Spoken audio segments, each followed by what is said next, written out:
বিধানসভায় প্রথমবার পা মুখ্যমন্ত্রী শুভেন্দু অধিকারী নির্দিষ্ট ঘরে ঢুকে সারলেন পুজো, বাজলো শাঁখ। বিধানসভায় ঢোকার আগে সিঁড়িতেই প্রণাম নতুন মুখ্যমন্ত্রী। বিধানসভায় জয়ী প্রার্থীদের একে একে শপথ গ্রহণ। অনুষ্ঠান শুরুর আগে বিধানসভায় নতুন মুখ্যমন্ত্রীকে দেওয়া হলো গার্ড অফ অনার।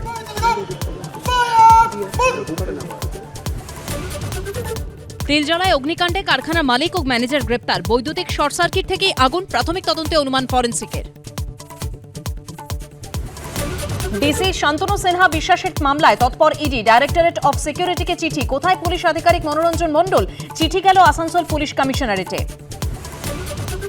সোনার উপর আমদানি শুল্ক 1 লাফে বাড়ল 2.5 গুণ। সোনার দাম বাড়ল 9,000 টাকার বেশি, রূপোর দাম বাড়ল 16,000 টাকারও বেশি। 78 বছরে প্রয়াত মোহনবাগান রত্ন টুটু বসু। বাড়িতে হৃদরোগে আক্রান্ত হয়ে বেলভিউয়ে প্রাক্তন সাংসদের মৃত্যু। শোকপ্রকাশ মুখ্যমন্ত্রী শুভেন্দু অধিকারীর।